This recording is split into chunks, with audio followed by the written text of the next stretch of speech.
Hello，大家好啊！歡迎嚟到月亮占卜嘅 YouTube channel 啦。咁今日想拍翻呢條片啦，就嚟睇一睇大家心目中諗緊嘅呢個對象啦，究竟佢而家對你有啲咩感覺啦，有啲咩諗法等等嘅。咁由於呢個係大眾占卜啦，入邊又有摻雜咗其他人嘅能量，有其他人嘅信息啦，咁所以未必每一個牌組都係對應你嘅情況啦。咁所以喺每一個牌組揀咗之後啦，咁我會有一個群牌嘅環節俾大家去驗證一下，究竟你係咪即係屬於嗰個牌組？如果唔係咧，就可以揀你個牌組嘅。OK， 咁事不宜遲啦，咁就抽咗呢一個嘅牌組先嘅。咁有啲咩信息要俾今日第一組嘅觀眾呢？有啲咩信息要俾今日揀第一組嘅觀眾呢？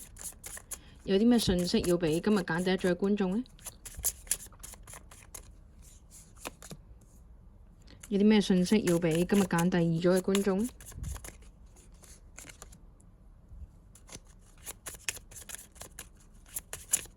有啲咩信息要俾今日揀第三組嘅觀眾呢？OK， 咁呢度3張牌啦，咁就由左至右啦，就係呢一個係第一組、第二組、第三組、第一、第二、第三組。咁啊，大家咧就憑你嘅直覺咧，就揀一張你覺得最有感覺嘅，又或者係覺得嗰張好靚嘅，又或者我就係要揀嗰張，咁你就揀嗰張啦。OK， 冇問題嘅。咁啊，如果你有需要去啲時間去 feel 下究竟揀邊一張嘅話，咁你可以 stop 一條片去 feel 一 feel 嘅。咁事不宜遲，開始第一組先啦。咁第一組你哋攞到嘅就係呢個啦。呢張牌咁望落去咧，有一個好分啦，好輕鬆，好一個唔係太多負擔嘅一個能量嚟嘅，主要會偏向係一個較為冇乜 commitment 啦，比較享受當下嘅感覺啦。你哋呢段關係咁，首先呢度會有一個驗證牌咧，就嚟睇一睇咧，大家呢段關係嘅依家呢個情況咧，咁去對應一下，究竟你哋係咪真係適合聽呢個牌組嘅？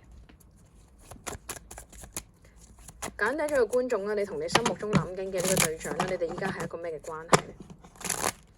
揀第一組嘅觀眾啦，你同你心目中諗緊嘅呢個對象啦，你哋依家係一個咩嘅關係咧？揀第一組嘅觀眾啦，你同你心目中諗緊嘅呢個對象啦，你哋依家係一個咩嘅關係咧？揀第一組嘅觀眾啦，你同你心目中諗緊嘅呢個對象啦，你哋依家係一個咩嘅關係？揀第一組嘅觀眾啦，你同你心目中諗緊嘅呢個對象啦，你哋依家係一個咩關係？揀第一組嘅觀眾，你同你心目中諗緊嘅呢個對象，你哋依家係一個咩嘅關係？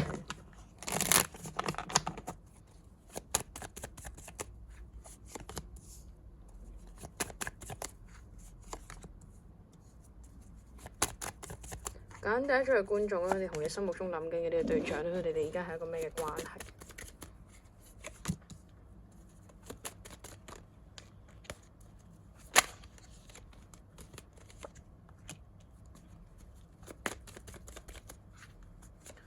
揀第一組嘅觀眾啊，你哋睇落去其實應該係好開心嘅。你哋呢段關係，你哋嗰段關係係一個好有一個 chemistry。你哋嗰個 chemistry 係一個除咗係一個感覺上面嘅 chemistry，之後肉體上面都係一個好契合嘅一個關係嚟嘅。所以你哋呢段關係就係點講咧？好難係咪用文字去形容，比較多係一啲好感覺、好情感上面好一啲好 abstract、好抽象嘅嘢嚟嘅。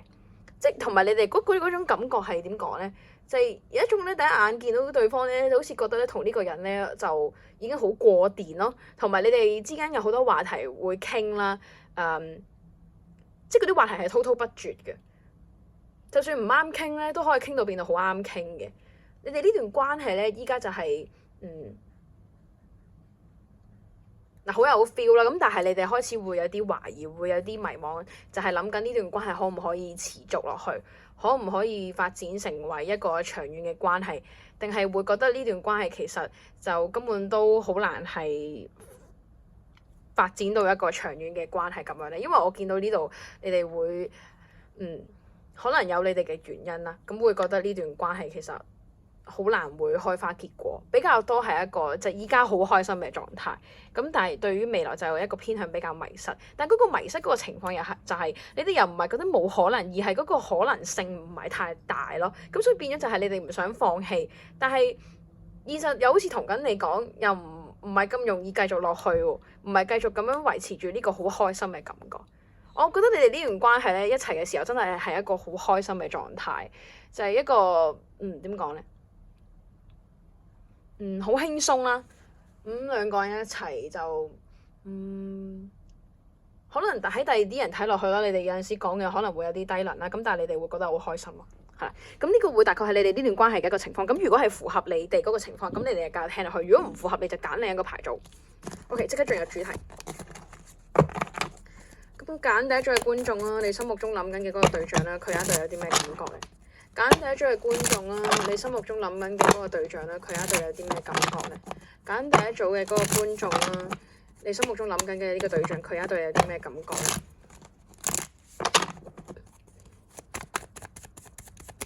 揀第一組嘅觀眾，你心目中諗緊嘅呢個對象，佢而家對你有啲咩感覺咧？揀第一組嘅觀眾啦，你心目中諗緊嘅嗰個對象，佢而家對你有啲咩感覺？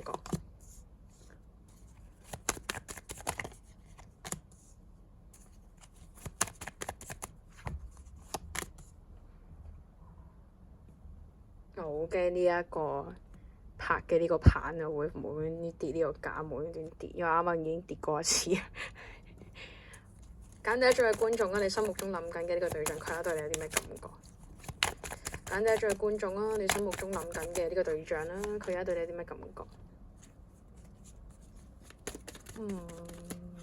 揀第一組嘅觀眾，你心目中諗緊嘅呢個對象，佢而家對你有啲咩感覺？Sorry， 跌咗兩張牌，我就執先。哎呀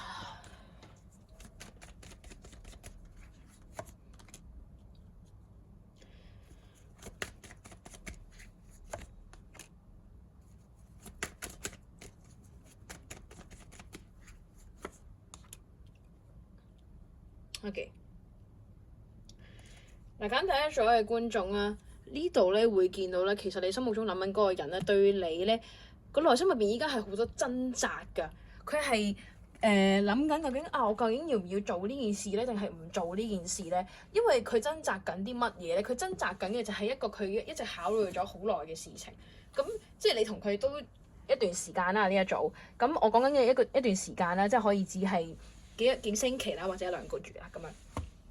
咁你應該會知道大概對方可能諗緊啲乜嘢嘅。咁如果你哋諗緊究竟你唔係講緊嗰樣嘢咧，咁就9成9機會都係。因為我 feel 到咧，佢呢度係有一件長期喺度擔憂緊嘅事情，即係佢度究竟諗緊呢件事究竟要點樣解決好咧？但我又唔可以放棄呢樣嘢，嗰樣嘢可能對佢嚟講喺佢人生入邊咧會比較重要，但係咧同時間又會影響咗你哋呢段關係。即係簡單嚟講咧，就好似你而家有個抉擇。咁如果佢揀咗同你一齊繼續呢段關係咧，咁佢就可能要放棄嗰樣嘢，又或者影響到嗰樣嘢啦。咁所以佢而家好掙扎，究竟係咪即係究竟要點樣做啦？咁但係咧，你話佢會唔會真係有啲行動咧？咁就唔會嘅，因為咧，我覺得呢一組咧，我睇落去成組感覺就係咧，一個好忍耐嘅能量，即係佢個內心入邊好多衝動，有好多即係情緒高低起伏。咁但係佢嗰個行動同埋嗰個表情即係表面嗰個表情，佢忍住咗冇表現出嚟咯。個內心入邊其實好多衝動，好掙扎啦。咁另外就係佢而家對你嗰個感覺就會對你有少少疏遠嘅。咁可能你哋呢段關係係好開心，佢亦都好中意你。我牌面上面亦都 feel 到好多情感上邊嘅流動。咁女方對於男方嗰個能量係會比較一個偏向一個擺喺內心入邊默默愛對方嘅嗰個能量啦。而男方對女方嗰個咧男方就會好主動，同埋你好。即係女方會好明顯 feel 到男方係好中意佢嘅，而男方亦都會做好多行動嚟表達對女方嗰個愛意啦。咁但係咧，即係你心目中問緊嘅呢個人咧，其實佢內心入面可能有啲抗拒同你一啲比較深入嘅交流。咁即係講緊啲咩咧？譬如話，可能係一啲即係講緊一啲童年嘅創傷啊，又或者係一啲好私隱嘅嘢。咁佢可能就會避免去同你去講一啲自己好私人嘅嘢，可能咧比較多都係即係講緊啲中層嘅嘢，咁就完㗎啦，就唔想再同你係點講咧，即係唔想俾你見到佢內心世界，或者係俾你見到佢一啲唔好嘅一面咯。嗱，咁另外後邊再睇落去啦，就係佢有啲情感上面嘅波動嘅。你問緊嘅呢個人，即係呢個情感上面嘅波動咧，除咗剛才提及嘅嗰個掙扎之外咧，會比較多係一啲佢情緒上面有啲比較，但係呢個會比較偏向負面，就係一啲唔係太開心嘅嘢喺入邊浮動。越諗就有陣時開心，有陣時唔開心，有陣時好擔心咁，會有少少咁嘅情況。咁另外啦，呢段關係就睇落佢而家對你嗰個感覺咧，會比較多就係一個無能為力嘅狀態啦。佢知道你哋呢段關係個問題喺邊度，或者係佢考慮嗰件事佢想解決，但係佢已經試過好多方法，諗過唔同嘅方法，但係都係解決唔到嘅。即或者佢覺得嗰啲方法係唔可行啦。咁另外後邊要睇落去就係佢依家其實佢都唔知點算，佢會係一個偏向比較三心兩意嘅狀態。佢唔知點算嘅呢個情況係講緊佢唔知點樣去處理呢段關係，或者其實佢根本都唔清楚喺呢段關係入邊佢想得到啲乜嘢，或者佢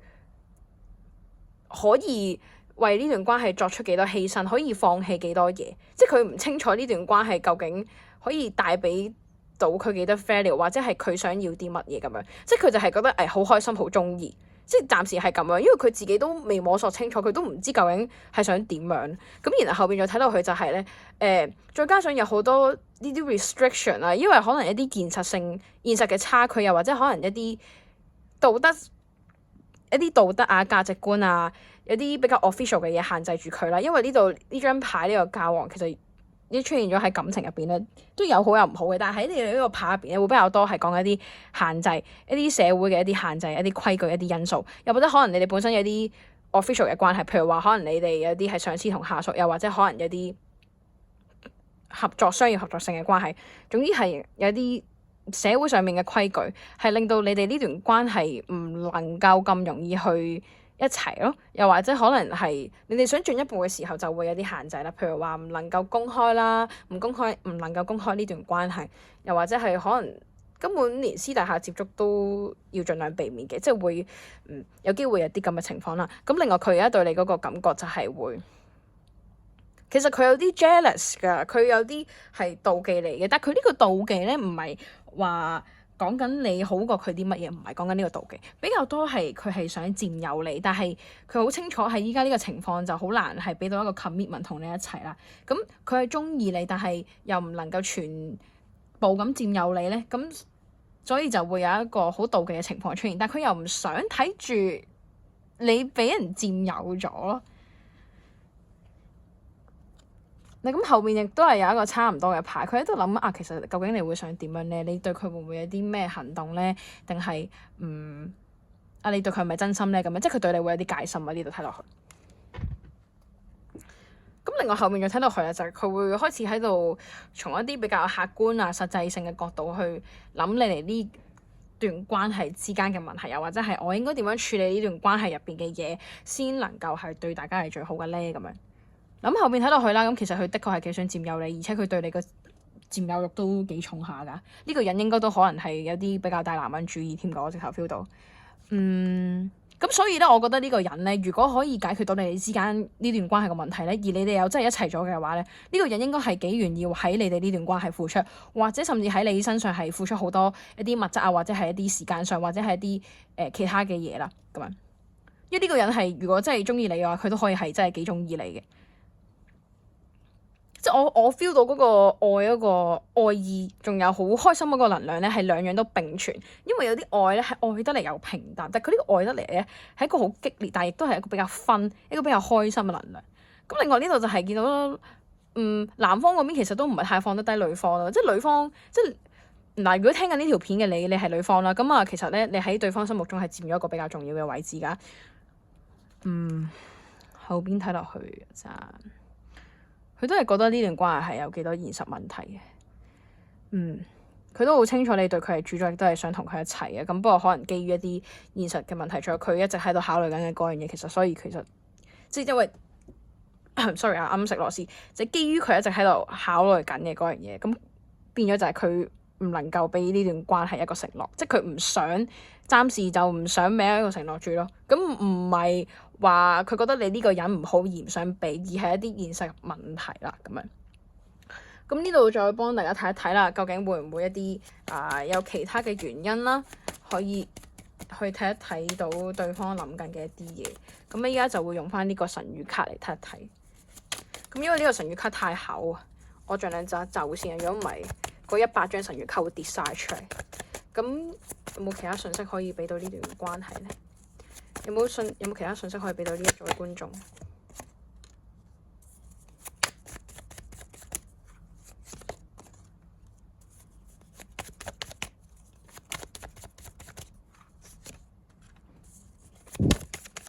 冇其他信息可以俾到呢一組嘅觀眾呢？調轉咗啊！點解呢張牌會？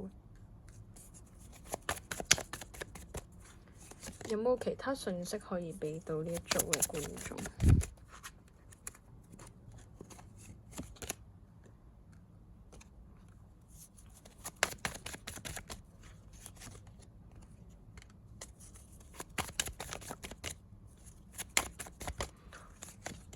我覺得你哋呢組一齊嘅時候啦，咁即係前面好似前面咁樣都有提及過嘅，就係男方啦，又或者係總之有其中一方啦，又或者你心目中諗緊嗰個人咧，其實佢幾願意係為你付出一啲物質同埋一啲精神上面、一啲感情上面嘅嘢啦，咁樣。同埋你問緊嘅嗰個對象咧，我諗咧佢除咗本身有一定嘅經濟能力之外咧，佢本身應該係一個好着重外表嘅人，同埋即係可能會比較多一啲短線嘅關係，即係可能喺佢以前嗰個感情經歷嚟講咧，佢會比較多呢啲可能拍散拖、一啲 sex partner、一啲唔係有 commitment 但係又一齊玩緊嘅一啲戀愛關係咁樣。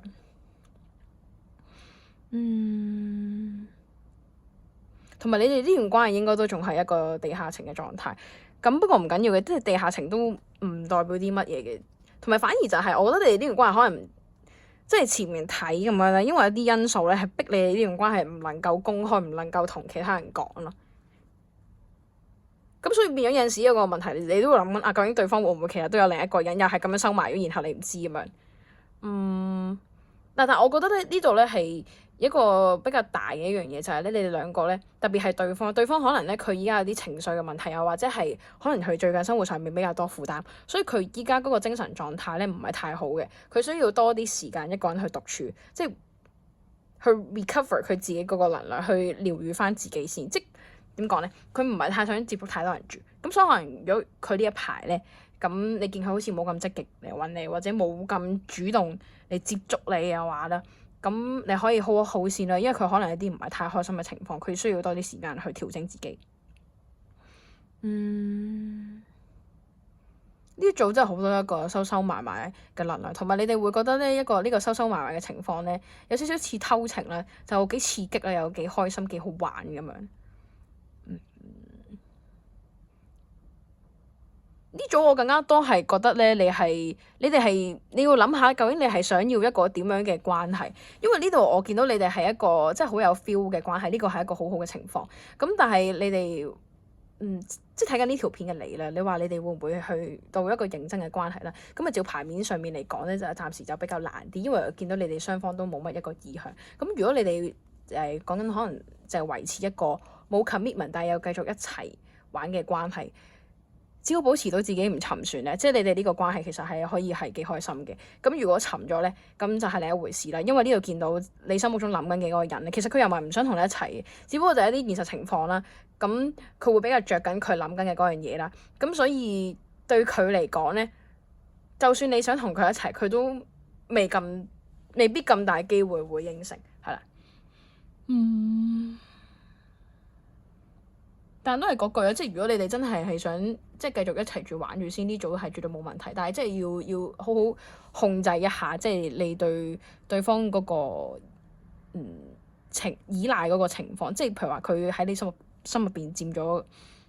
幾多地位，同埋你哋要傾你哋呢段關係究竟係想點？即係你哋究竟係想維持住呢個 no commitment，但係又繼續一齊，定係容許對方都係 open relationship 咁樣？即係你哋要傾咯。咁我覺得你哋呢一組其實就唔係太多其他嘢，暫時就咁喺牌面睇，係啦。咁所以呢一組咧，今日個解讀喎係咁樣啦。咁如果你哋有任何問題，歡迎喺下邊留言，或者你哋 Telegram MONDIV 嚟揾我做一個比較詳細啲嘅個人占卜啦。OK，咁如果你有其他嘅問題咧，亦都可以再喺下邊留 comment 或者同大家 share 下，即係你嘅諗法啊，或者你最近嘅經歷咁樣嘅。咁呢條片就到呢度結束啦，咁我好希望下次再見到你咧，記住俾個 like 啦，同埋 subscribe 呢個 channel，咁我哋下次再見，拜拜。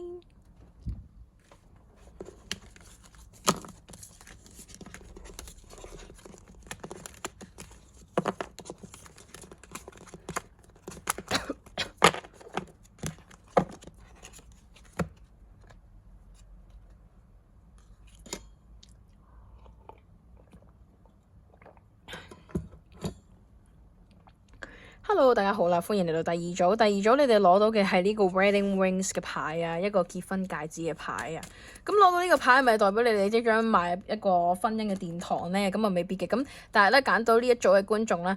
更加多嘅係代表緊你哋兩個人係一個心靈上面嘅聯繫，一個靈魂伴侶嘅狀態。即使你同對方未到一個談婚論嫁嘅階段，但係你個心都會開始覺得穩定，同埋你會係同對方即係。點講呢？有好多共時性嘅嘢，即係譬如話喺講某一句説話之前，佢已經開口講咗出嚟。仲有就係可能你今日買完一啲嘢，佢琴日都已經買咗嗰樣嘢。可能佢今日晏晝睇完呢套戲，然後你夜晚又睇嗰套戲咁樣，即係你會發現你哋生活中有好多共同嘅地方，思想價值觀，甚至連一啲好細微嘅生活習慣都係好相似嘅。即係你哋比較大機會係同一個靈魂家族出嚟啦，同埋你哋會比較願意同對方奉獻同犧牲，即係你唔介意去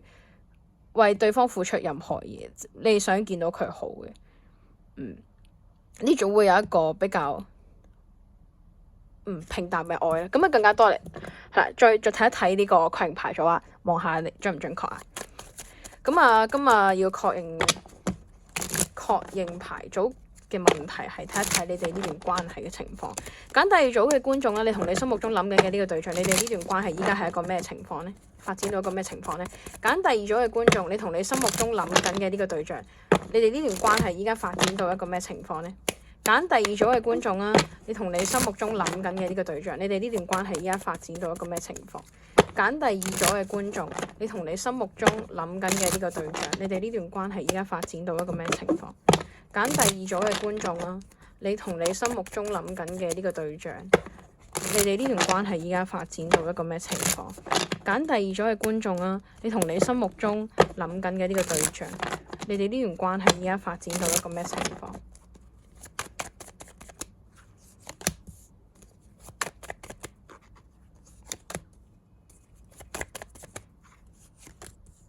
揀第二組嘅觀眾啊，你同你心目中諗緊嘅呢個對象啦，你呢段關係而家發展到咩情況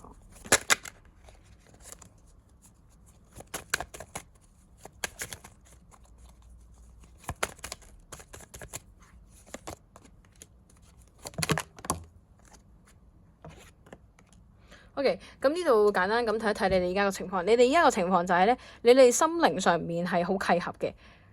你望到對方，佢又望住你，嗰種感覺，嗰個眼神入邊咧係有一種好複雜嘅情緒，仲有一個情感喺入邊。你會覺得你哋唔出聲都好啊，你哋陪住大家都會係一個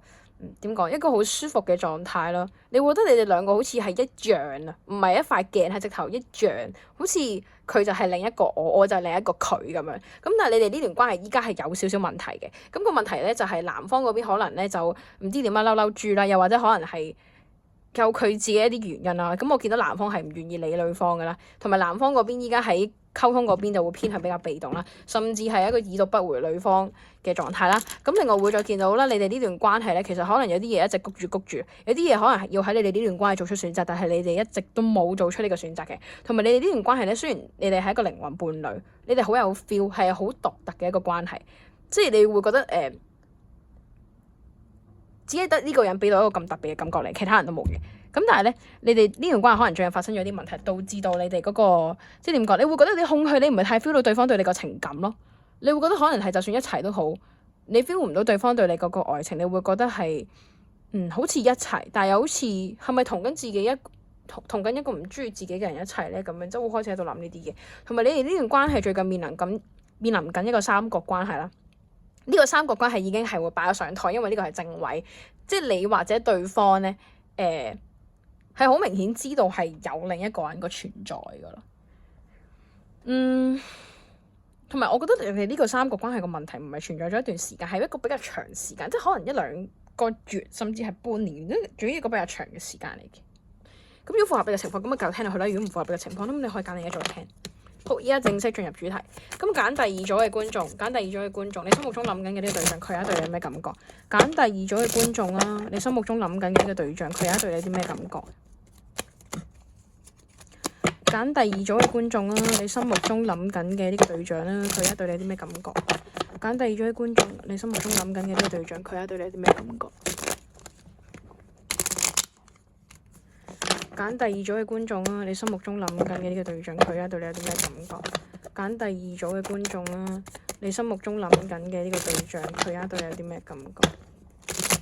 揀第二組嘅觀眾，你心目中諗緊嘅呢個對象，佢對你有啲咩感覺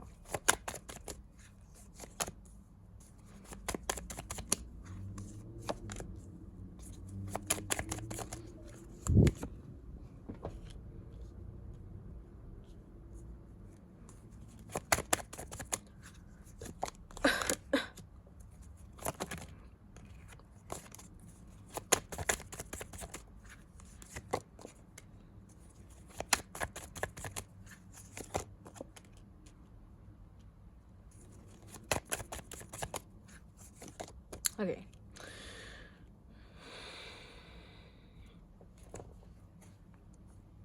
揀第二組嘅觀眾，我覺得可能有啲係第一組過嚟啊，咁但係更加多都係一啲純粹只揀第二組嘅觀眾。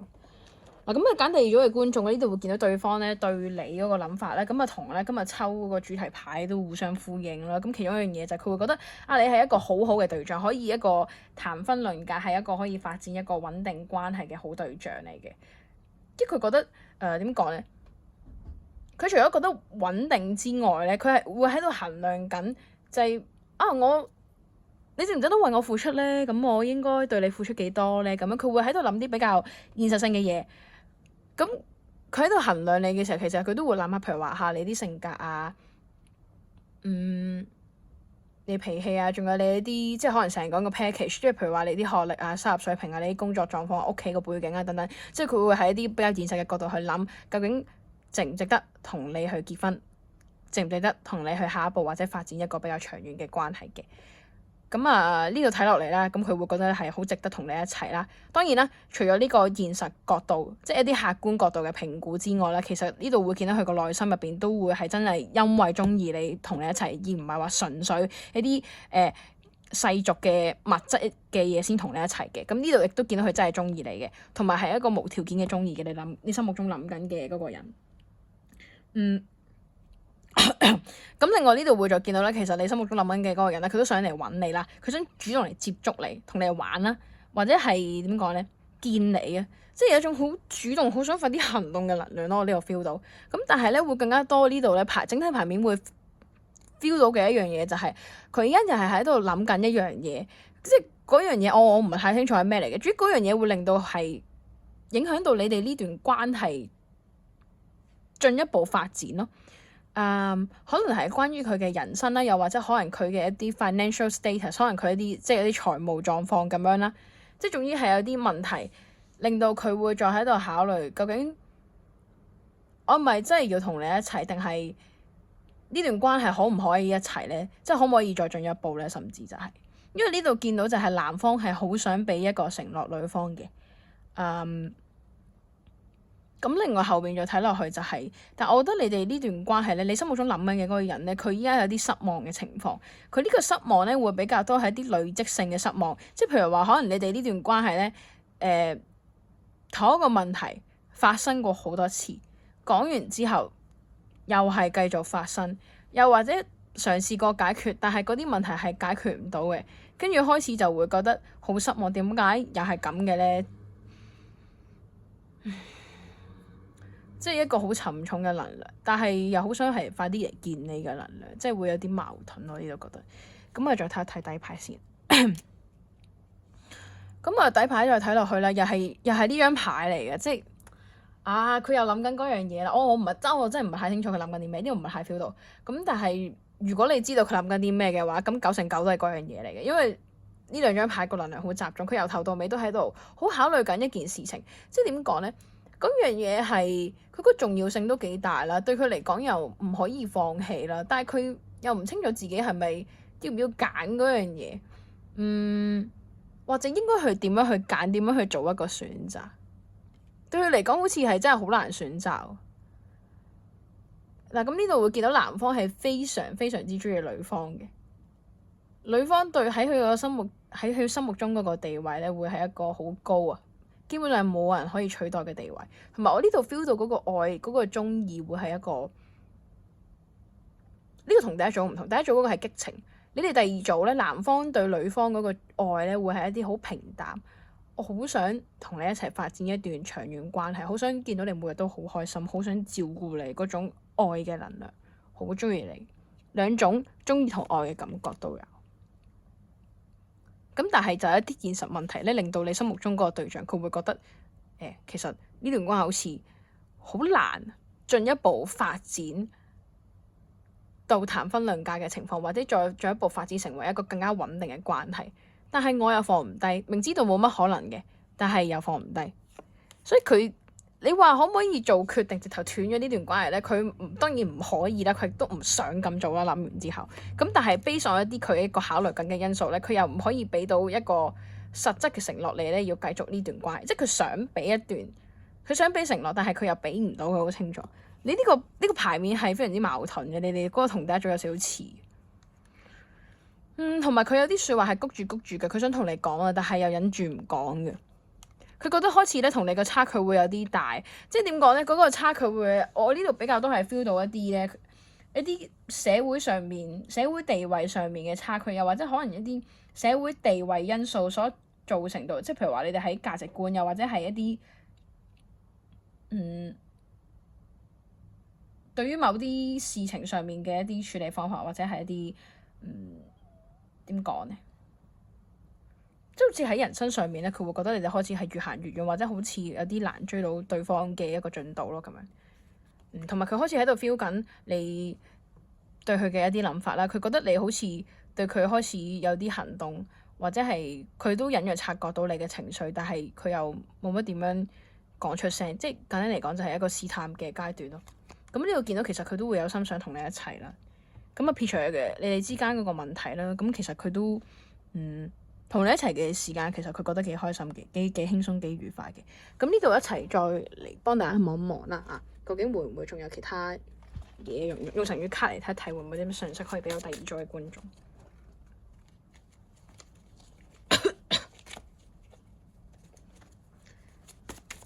究竟有啲咩信息可以俾到第二組嘅觀眾咧？有啲咩信息可以俾到第二組嘅觀眾？有啲咩信息可以俾到第二組嘅觀眾？有啲咩信息可以俾到第二組嘅觀眾？有啲咩信息可以俾到第二組嘅觀眾？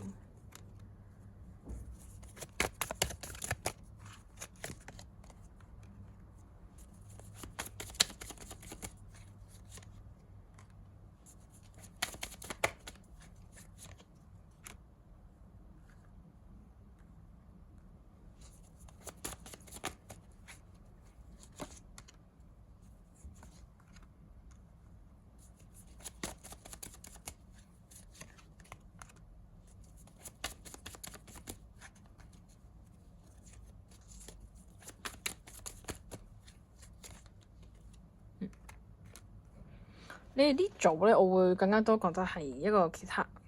點講咧？嗱，佢對方可能一直考慮緊嘅嗰樣嘢會比較多，可能係佢啲人生問題，即係譬如話可能佢要唔要移民啊，要唔要搬去第二啲地方，因為呢度見到有啲移動一啲海外嘅能量喺度啊，又或者可能係佢諗緊要唔要同你繼續一個 long distance 嘅問題。咁無論你哋之間，你哋呢段關係之間依家面對緊啲咩問題都好啦，咁我覺得你哋嗱，咁睇牌面啦，你哋呢段關係其實應該唔會咁快完結嘅，即係唔會話一刀切就冇咗下文，忽然間有一個人咧就點講？忽然間又殺出個程咬金，然後你哋呢段關係咧就唔再繼續啦，連下文都冇啦，有一個人同咗其他人一齊，咁未咁快會咁樣嘅。反而就係我覺得你哋呢段關係咧，應該之後都會繼續有啲情況係斷斷續續，令到你哋可以繼續有聯繫，繼續有一個好有愛情，係繼續好想發展落去嘅情況咯。唔會咁簡單就咁斷咗啦，你哋呢段關係。咁所以如果你好驚斷嘅話，其實唔需要擔心呢個情況。但係你哋呢段關係咧，如果你哋係想達到你哋想要嗰個目的，譬如話即係想一齊啦，又或者可能再進一步發展到一個談婚論嫁階段，中間其實係要面對一個一個比較多嘅問題啊。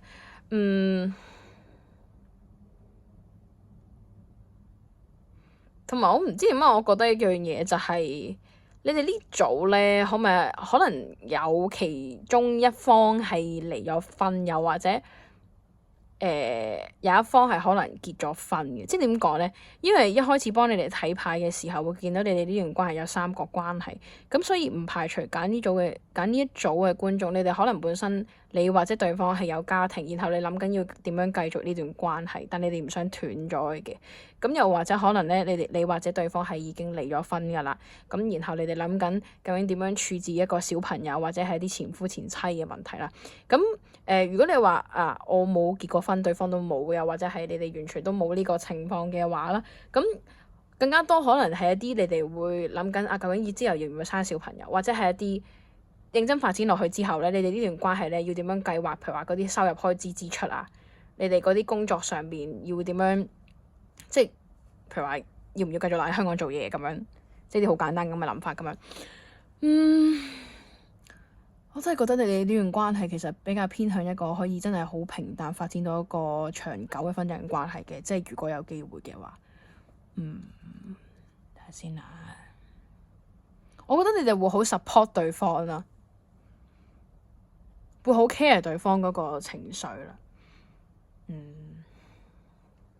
同埋對對方都比較大方啲啦。即係唔會話好孤寒啦，1蚊一個仙都要計住，唔會話我覺得同你一齊其實都好似睇唔到將來喎，咁我索性咩都唔投入啦。即係你哋呢段關係唔會咁嘅。雖然見到對方係有衡量過究竟係咪值得同你一齊啊，咁但係呢個係一個比較客觀啲嘅一個諗法，咁唔代表佢份人係孤寒，只不過可能代表佢份人比較現實嘅啫。嗱，我覺得呢組啦，咁你哋依家啲棘咗呢個情況，應該都一段時間啦。咁更加多其實係你哋要分清楚你哋你哋喺呢段關係其實你哋想要啲咩先。咁如果你哋係真係本身係結咗婚，然後你哋咁樣有依家呢段關係，你哋要諗清楚你覺得呢段關係可以為你帶來啲乜嘢？呢個你哋要諗清楚。咁又或者如果你話你或者對方係一個有小朋友，你哋離咗婚有小朋友嘅狀態咧，咁你都可以諗清楚。咁你哋究竟要點樣處理呢段關係？你咪真係想同對方一齊啦？咁另外就係你哋如果真係咩都即係你哋冇結過婚，亦都冇小朋友，咁你哋純粹係準備想一齊，準備想結婚，又或者可能準備拍拖發展一段好長遠嘅關係嘅話，咁你哋真係要諗清楚，你係咪點講咧？你咪願意真係捨棄你，或者係你捨棄你心目中嗰樣嘢咧，為咗呢個人，定係你唔想你心目中嗰個人為咗你而捨棄嗰樣嘢咧？因為我覺得你哋或者對方諗緊嘅嗰樣嘢，其實好難係作出一個平衡嘅，又就係好難嘅嗰件事係，同埋呢組你哋要多啲一個比較直接啲嘅 communication 啦。雖然我都知比較難去改變到一啲咩，咁但係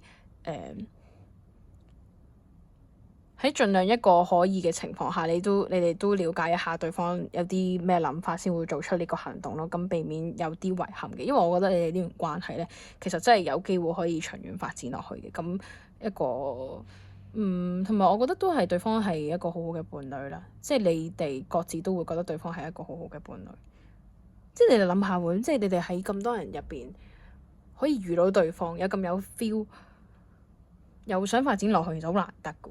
咁呢組要諗清楚，費事有遺憾。呢個係一個好重要嘅，因為我 feel 到你哋呢組好多變化，同埋你哋嗰個變化係點講咧？可能有啲嘢係你哋冇 expect 過嘅，同埋有啲嘢可能嚟得比較突然嘅，所以變咗你哋呢組可能就喺物質上面滿足到對方，或者係你可以即係對方滿足到你啦。但係一個情感上面就比較難滿足到對方，或者滿足到你啦，又或者可能有啲嘢可能係成日口頭承諾，講完之後都係未必做到嘅，因為一啲現實問題。咁呢個會大概係一個第二組嘅情況咧。呢個係今日嘅一個解讀啦。咁如果你係有啲嘢想同大家分享咧，歡迎喺下邊留 comment，又或者如果你想做一個完全屬於你嘅能量嘅個人占卜，歡迎 Telegram MONDIV 嚟揾我啦。咁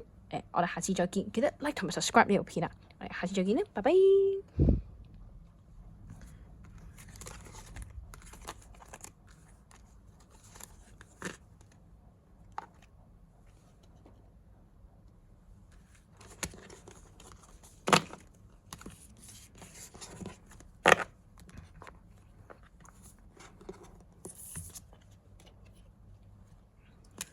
Hello，大家好，歡迎嚟到月亮占卜嘅 YouTube channel。咁你哋攞到嘅係呢一張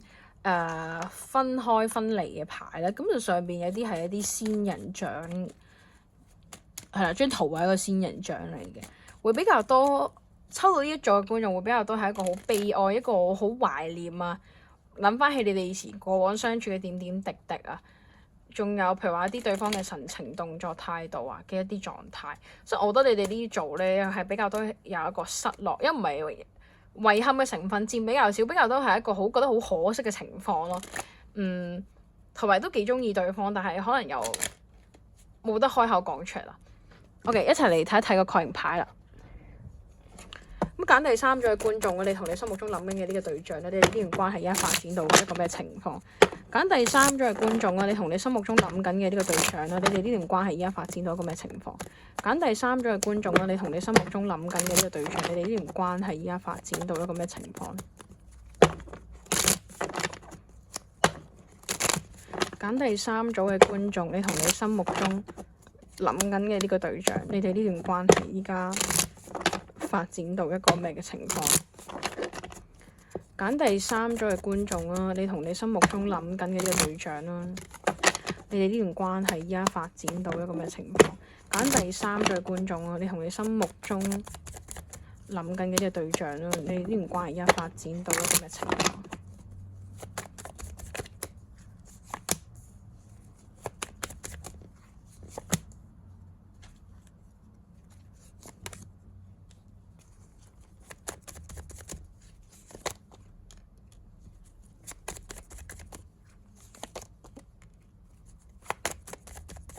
揀第三組嘅觀眾咧，呢度我會覺得就係你哋呢段關係其實本身係已經係有一個三角關係或者係多角關係，因為我 feel 到係一個比較混雜嘅能量嚟㗎。咁另外就係會再見到就係女方嗰邊開始都唔係太想理男方，覺得唉好似都冇下文嘅，都係卡住咗，算啦，我唔想理，唔好再諗咁多，令到自己都好煩啦，令到自己都好燥啦。咁另外就係女方嗰邊咧都唔想諗，唔想理對方啦，就會開始做翻自己啦。即係唔會個 attention 就唔會放太多落呢段關係，咁但係又唔代表女方唔諗住男方嘅，只不過就係間唔中諗起，只不過諗起嗰個次數就冇咁密咁解。咁另外就係你哋呢段關係應該有啲問題，導致到咧係有一方唔能夠俾呢段關係一個承諾，令到呢段關係唔能夠開始嘅。即使女方好想同對方開始都咁話，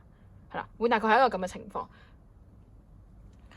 咁另外底牌呢度會見到啊，男方係幾中意女方嘅。咁呢個大概會係你哋一個確認牌嘅情況。如果係同你哋呢段關係比較符合嘅話，咁可以繼續聽落去。如果唔符合嘅話，你可以去聽其他組別。如果你話啊三組聽晒咁唔啱喎，咁你可以揀另一條片嚟聽啦。因為有陣時都會出現三組唔符合個情況嘅。好，正式進入今日嘅主題。咁呢度就會嚟睇下揀第三組嘅觀眾，你心目中諗緊嘅嗰個人咧，佢而家對你有啲咩感覺？揀第三組嘅觀眾，你心目中諗緊嘅嗰個人，佢而家對你有咩感覺？揀第三組嘅觀眾啦，你心目中諗緊嘅嗰個人，佢而家對你有啲咩感覺？揀第三組嘅觀眾啦，你心目中諗緊嘅嗰個人啦，佢而家對你有啲咩感覺？揀第三組嘅觀眾啦，你心目中諗緊嘅嗰個人，佢而家對你有啲咩感覺？揀第三組嘅觀眾，你心目中諗緊嘅嗰個人，佢而家對你有咩感覺？揀第三組嘅觀眾啦，你心目中諗緊嘅嗰個人啦，佢而家對你有啲咩感覺？揀第三組嘅觀眾，你心目中諗緊嘅嗰個人，佢而家對你有啲咩感覺？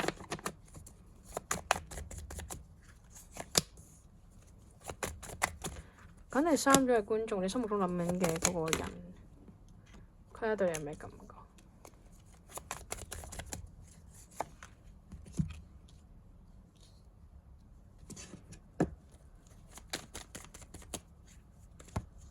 揀第三組嘅觀眾，你心目中諗緊嘅嗰個人，佢而家對你有啲咩感覺？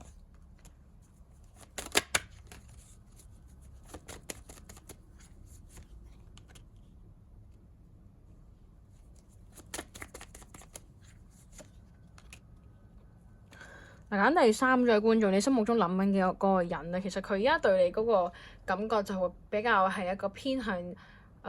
自然，偏向一個命運嘅狀態。佢會覺得你哋呢段關係係好難發展落去，好難有一個結果嘅。無論點樣都係一個死胡同，一個睇唔到光嘅地方。即係點講咧？佢唔係覺得你唔好啊，而係佢可能好清楚有啲現實問題係根本都解決唔到，所以變咗就係佢清楚就係根本都冇可能一齊咯。咁佢亦都唔會因為嗰啲現實問題點講咧？即係佢唔會為咗點講咧？嗱，佢覺得嗰啲問題係好難解決，亦都係解決唔到啦。咁所以其實亦都唔會話因為真係好想同你一齊，而係諗好多嘢去解決嗰個問題咯。佢唔係覺得你唔值得，而係嗰啲問題對佢嚟講係太難解決啦，實在。所以導致到佢係真係唔想同你一齊。但係咧，你話佢中唔中意、想唔想佔有你咧？係中意你，係想佔有你。只不過佢係唔將呢樣嘢表露出嚟，佢係將呢樣嘢壓咗喺個心入邊嘅啫。同埋佢成日有啖氣就好想嚟揾你咯。好想嚟接觸你，想知道你係點，但係佢又忍住唔做啦。同埋呢度會見到其實佢對你係諗幾多嘢。咁呢個諗嗰個嘢，諗嗰啲嘢咧，會係一啲比較偏向係一啲好開心、好圓滿嘅嘢。即係譬如話可能諗啊，同你一齊出街啊，或者同你一個家庭啊，生小朋友啊，去讀邊間幼稚園啊，連個名都諗埋，即係諗好多好多好多呢啲嘢。咁但係呢啲嘢最終都係一個諗啦，一個比較虛幻嘅嘢啦。咁會唔會實現到就係另一回事啦。咁另外呢度會再見到佢喺度嚟嗰個感覺就係會偏向一個比較理性嘅感覺。佢會喺度諗，如果真係要同你一齊，要選擇呢段關係，究竟我要付出啲咩？你都要付出啲咩？我應該要點樣做咧？咁樣即係佢會好理性咁樣去諗，第一值唔值得，第二就係我要點樣做，會諗好多呢啲嘢。咁另外呢度見到其實佢都真係幾中意你，只不過佢係忍住咗，佢冇表現佢對你嘅一啲好感或者係一啲愛啦咁樣。咁所以呢組你可能唔係太 feel 到對方對你嘅一啲愛意。咁另外呢度會再見到其實男方係真係唔想俾女方一個承諾嘅，會比較多真係一啲現實嘅因素。佢覺得嗰啲現實因素對佢嚟講係比較重要，佢會選擇係嗰啲點講咧？即係我覺得呢一組咧，男方嗰個事業心可能會重啲。佢諗嘅嗰樣嘢咧係一啲點講咧？係佢人生入邊嘅一個 priority 啦。OK。愛情對佢嚟講係一個第二嘅情況。佢唔揀你唔係因為你唔好，而係真係因為嗰啲現實情況咯。後邊睇落嚟都係差唔多。咁另外呢度再睇落去，佢喺度你嗰個感覺係一個好煎熬、一個好掙扎嘅狀態。即係佢喺度好掙扎，就成日喺度好掙扎，究竟要揀為咗要唔要為咗你而犧牲。即係佢覺得好重要嘅嘢，佢成日喺度掙扎，喺度諗緊呢樣嘢。咁但係掙扎還掙扎，最終佢會唔會去做？會唔會為咗你而犧牲佢喺度諗緊嗰啲嘢咧？咁就係一回事嚟嘅。咁個牌面見到就唔係太多行動力。咁但係呢度會見到佢的確係好掙扎，成日喺度諗究竟應該要點樣解決嗰啲問題，要唔要嚟揾你？要點樣嚟揾你？要點樣嚟接觸你？呢度可以睇得出其實係佢係幾想同你一齊嘅，只不過就係因為真係一啲現實問題，所以佢係變咗係唔想同你一齊咯。咁然後後面睇落去，其實佢有為你哋呢段關係有從長計議，有認真去諗過未來發展係點樣嘅，甚至亦都係好客觀一個比較市儈啲嘅角度去諗啦。究竟值唔值得同你一齊？同你一齊我又要放棄咗啲乜嘢咧？咁樣。咁另外咧，男方會覺得女方咧係比較留意佢啦。男方會覺得女方咧可能會成日 stalk 佢一啲 social media 嘅動態啦。譬如話，男方可能係 post 咗一個 story，可能入邊得一句説話咁，然後佢就會覺得女方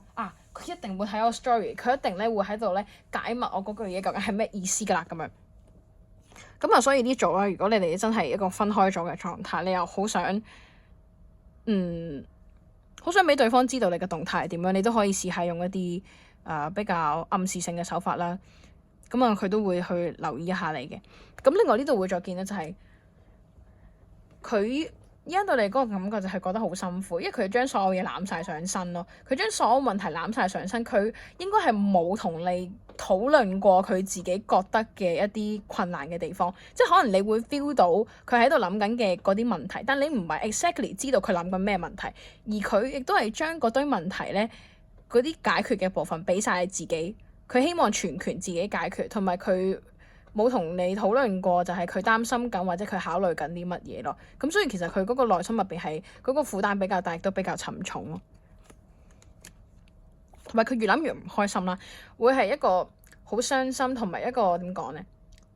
心痛嘅情況。呢個心痛係會揦住同擔憂尾到喊嘅，即係痛到又會令到佢又覺得唔開心，又好想見，但係佢份人好理性啊，即係點講咧？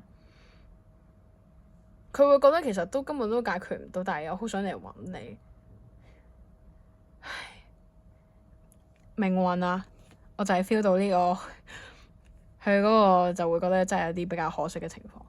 咁另外咧，呢一組咧，其實咧佢對你都有一定嘅妒忌心，好想佔有你，因為佢覺得依家咁樣同你分開又見唔到你啊，睇住你同其他異性有來往，自己又唔係同你有來往嗰個異性喎，又佔有唔到你喎，但係又咁中意你喎，咁所以佢就好妒忌啦。同埋佢會覺得好失落添咯。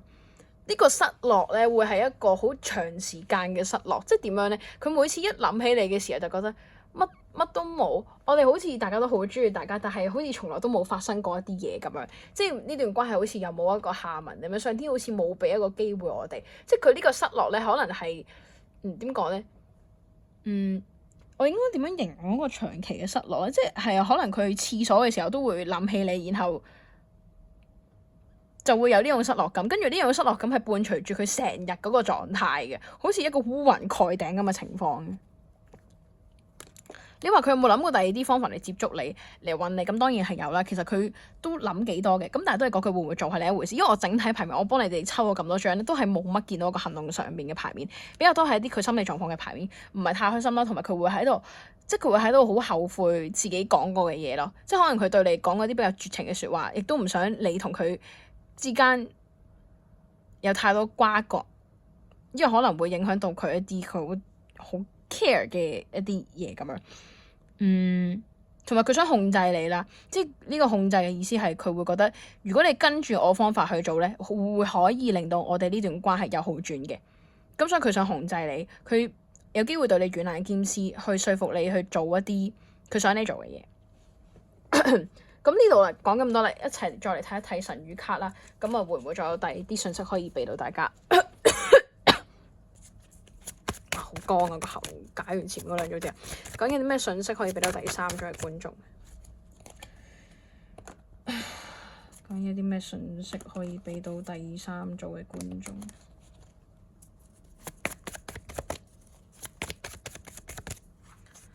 咩信息可以俾到第三組嘅觀眾？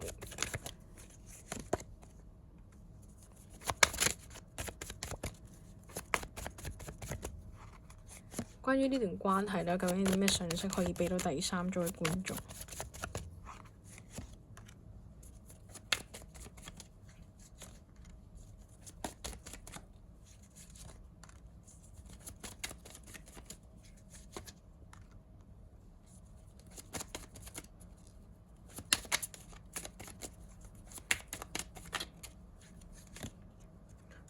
嗱，對方。我會覺得咧，你諗緊嘅呢個人啦，你問緊嘅呢個對象咧，對方應該係同你有一定嘅年齡差距，會比較多係一啲男方會大女方10幾20年，甚至可能更加多嘅。總之個 gap 係會比較大嘅，由11、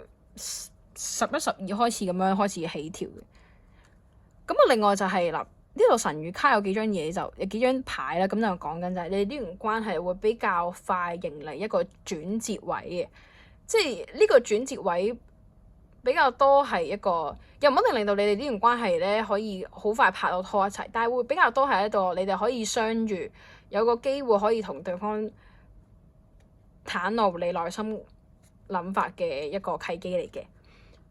咁我 feel 到呢個會大概可能喺幾個禮拜之內會到啦，咁樣會總之會有一個好突然嘅機會，令到你哋兩個有一個單對單嘅空間，可以同大家講一陣嘢，可以講一講你哋嘅諗法。咁你哋要好好把握呢個機會，因為我就咁睇牌面，你哋應該唔係成日見，或者可能已經吉咗好耐，根本都冇見過嘅。你哋對對方嗰個諗法，對對方嗰個感覺比較多係憑一啲可能一啲第三方嘅社交平台，即係譬如話你哋可能睇到有人 po 嗰啲嘢，或者係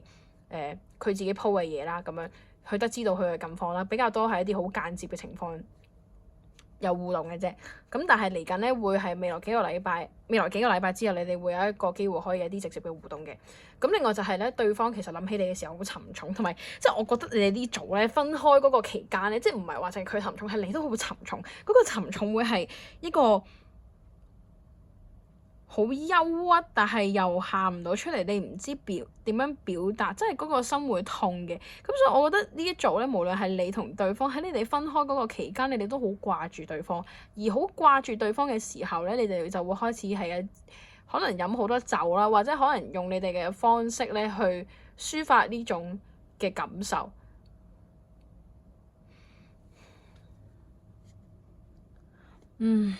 咁另外就係我 feel 到好沉重啊！你哋呢組嘅牌面，即係你就真係好想見對方，我覺得。同埋你哋呢一組咧，你哋互相咧都係有一種直覺嘅，即係你哋嗰種直覺係一個與生俱來嘅直覺，一個天賦啦。咁你哋可能會發現你哋本身咧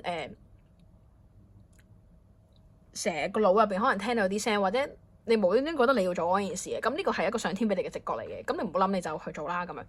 咁呢個同一道理，嗱，牌面上面有講緊嘅。咁針對於你哋呢段關係嗰個發展啦，仲有對方對你嗰個諗法嗰個情況啊，咁你哋應該要相信自己直覺，因為你哋咧應該會用直覺嚟 feel 到對方一啲嘅信息嘅。譬如話你可能無端端你個腦入邊彈咗一個歌詞出嚟，咁嗰個歌詞會可能係對方聽緊嘅歌，或者係佢想同你講嘅嘢，又或者可能你無端端就覺得行下呢度睇下風景咯，咁樣，然後你行咗去嗰個位睇風景嘅時候，你又撞到對方啦。即係你哋要留意下你哋嘅直覺啊，呢一組，你哋嘅直覺會引領到你哋同對方有啲接觸，或者你會更加清楚對方有啲咩諗法。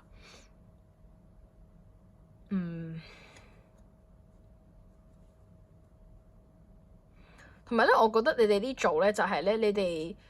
特別係對方啊，你心目中諗緊嘅呢個人咧，佢真係好中意扮嘢嘅。佢即係就算好在乎你，好中意你，都會扮到好似我唔 care 咁嘅樣咯。咁所以有陣時，如果你會覺得佢同你講嘅嘢好似係遊花園咧，呢個就係因為佢對嗰樣嘢比較猶豫，佢唔知點樣表達，所以佢先要喺度遊花園。同埋佢對你好冷淡，又唔代表佢對你冇意思，比較都係佢真係喺度隱藏緊自己嗰個感覺感受咯。即係你會聽到。點講咧？更加你要留意佢講嘅説話，因為佢嗰啲説話入邊好多話中話喺度嘅。另外就係我覺得前面提及過嘅嗰個契機啦，你哋相遇嗰個契機啦，如果你哋把握得好嘅話咧，係有機會真係可以喺埋一齊嘅。你哋真係要好好把握咯。咁所以你哋呢段時間可以諗一諗，你同對方相遇之前，或者係你有啲咩想同對方講，你想要啲咩，或者係你想點樣解決你哋之間嗰個問題，或者係你可以俾到對方啲咩 support 啦咁樣，因為我 feel 到你哋真係幾中意對方，但係你哋又一齊唔到嘅嗰種感覺，好辛苦啊！我覺得你哋呢組忍得，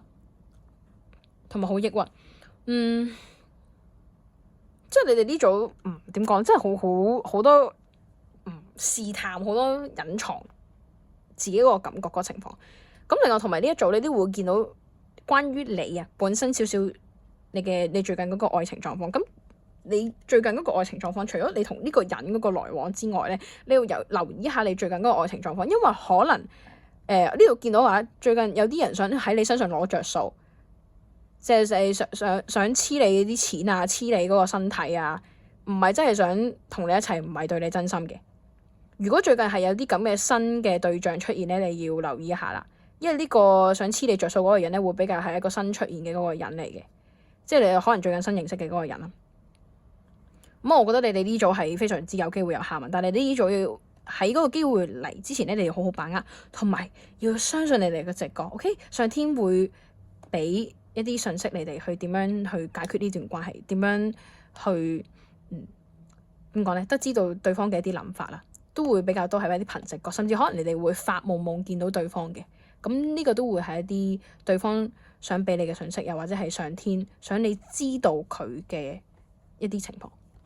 咁啊，呢個係一個第三組嘅解讀啦。咁如果你哋有啲咩問題咧，歡迎喺下邊留 comment 或者係 Telegram 揾我 MONDIV 嚟做一個屬於你嘅能量嘅個人占卜。咁會係咁樣啦。咁好希望下條片再見到大家啦，記得 like 同埋 subscribe 呢個 channel。OK，我哋下次再見，拜拜。